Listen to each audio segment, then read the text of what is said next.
Hi everyone, welcome back to my channel. So today I'm going back to using Faber-Castell classic coloured pencils. These are budget pencils which you can buy for your kids, but are equally extremely good for adults. Now I've done several actual reviews of these pencils, so I'm not doing a review, I'm just going straight into drawing a carnation.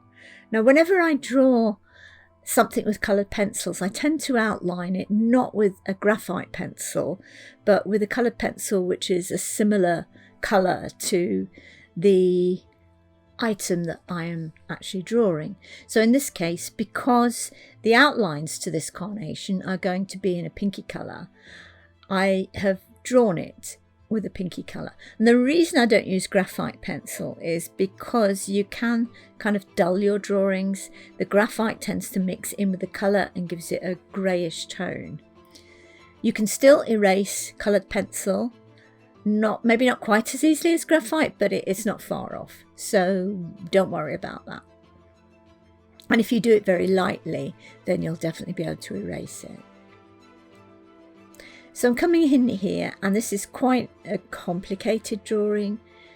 It's quite convoluted in the way that the petals go. And so I'm drawing one and then shading in the bits and then drawing the next one. I've drawn the rough outline so I know where I'm going with it.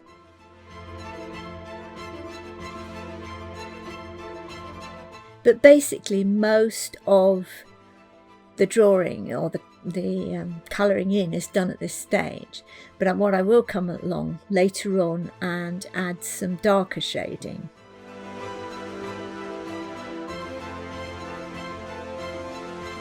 And when I draw something that's this complicated, I tend to think about negative spaces and drawing the bits in between. It's easy to get lost with something like this because it is so complicated. But if you try to see where you are on the drawing and just sort of build out, don't suddenly go to the top and start drawing at the top if you started drawing at the bottom, or vice versa.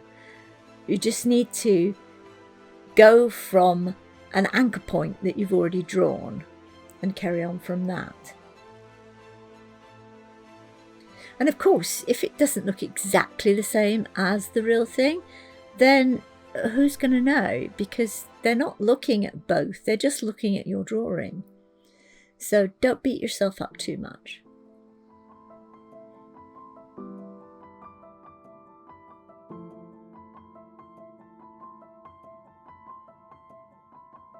And because the petals are white, I'm just doing very, very delicate shading on them.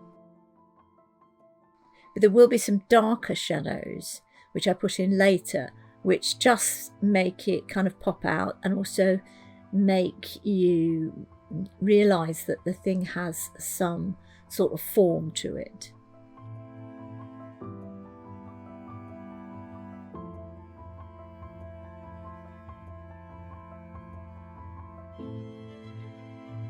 And again, to try and build your confidence, don't judge your drawing until it's complete, because at this stage you might think, oh no, and I often do myself, that things aren't going right. But then as you carry on, hopefully you'll find that it improves. And if it doesn't, if you enjoyed drawing the drawing, who cares? And it has taught you something.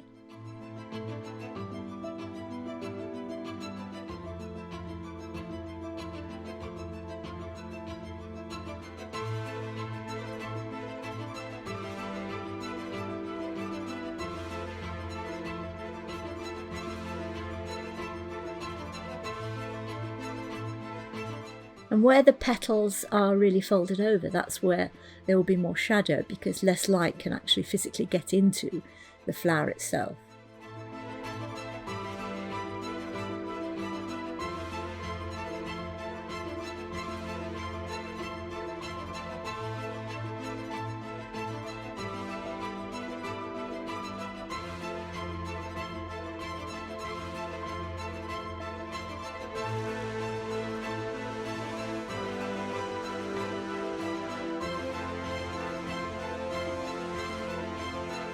course, you can start off with a much simpler flower. I mean, I enjoy all the crenellations of this quite complex petal system, but if you draw something much simpler, then it's a great learning tool.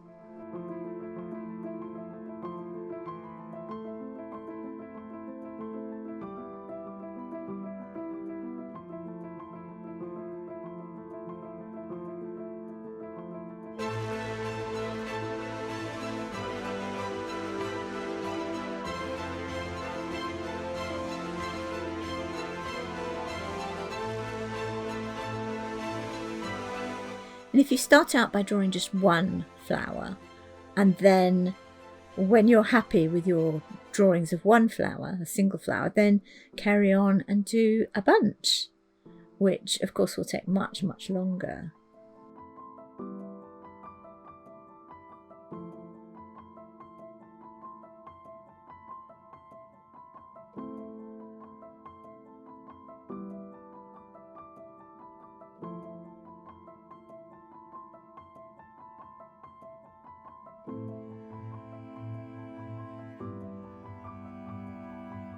And it may not be completely anatomically correct, but I'm not a botanist and I just draw what I see.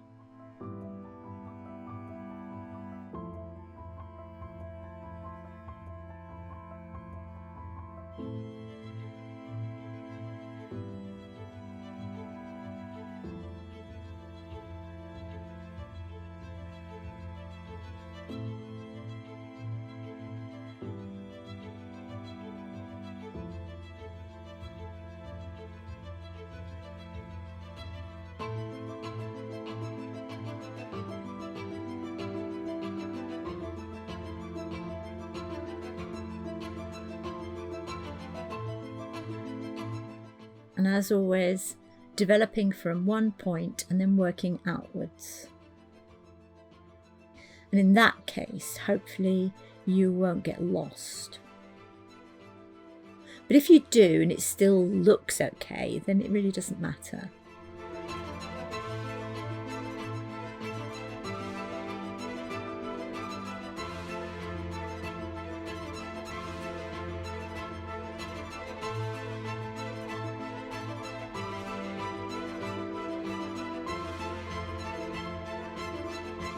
And you can see in my hand, my left hand, those are all the pencils that I've used.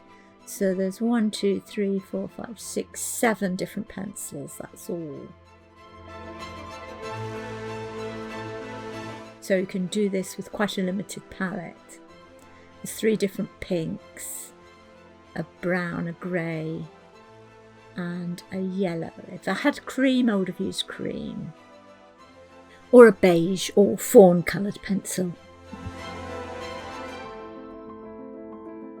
So you'll notice that when I started, I did a rough outline, but when I actually was coming to colour it in, I started from the bottom and I've worked upwards. I haven't done all the edges, sort of like round in the circle, and then filled in, because if not, you could get left with a bit in the middle that doesn't match up. So with a complex situation like this, I would say always work from one side to another, from up and down, whichever. So work from something to something else rather than suddenly going in and filling in a bit on the outside. And that way you should get it to all kind of match up. So I did do a very pale outline at the beginning, which gives me some idea of where the drawing is going to be on the paper. Now I'm coming in and just doing the stalk and the, what's it called, calyx of the flower and the leaf. And because carnations have quite bluey green leaves and stems, I've tended to use a blue and a green mixed together. They're more turquoisey.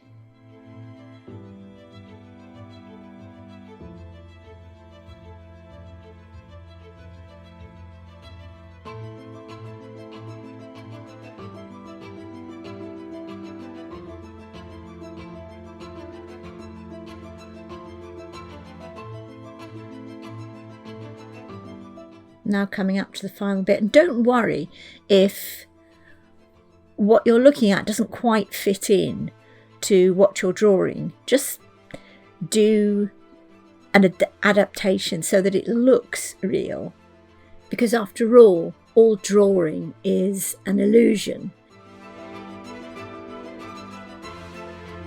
And there are so many petals on a carnation that you can't say, oh well, a carnation has X number of petals and I can only see less than that on your drawing.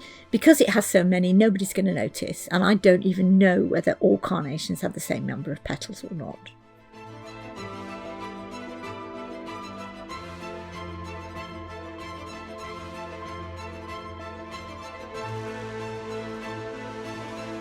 And it really is like a jigsaw, fitting them all together. And you've just got to get that last piece in place.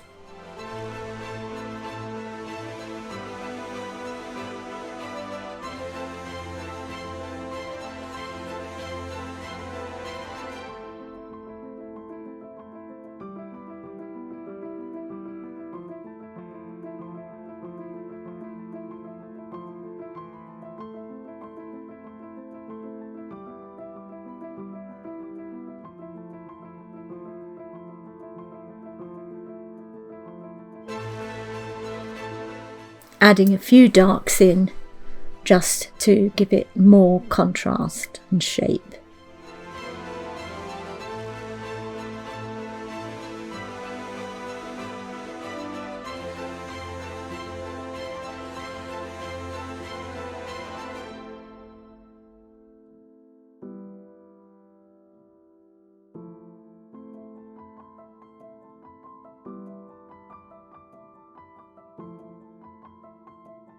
Just adding some last shading to the leaf, the calyx and the stalk there.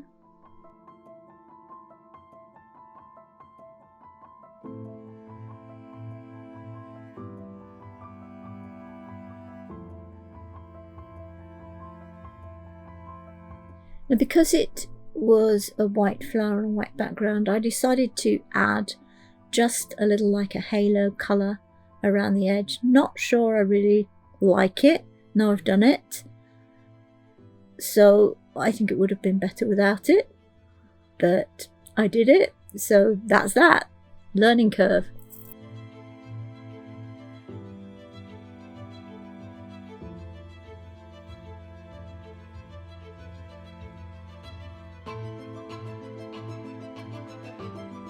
So we're almost finished. I hope you've enjoyed my video, and if you have, please consider subscribing to my channel, and please like, share and comment. And thank you for watching. See you next time, and happy painting till then. Bye!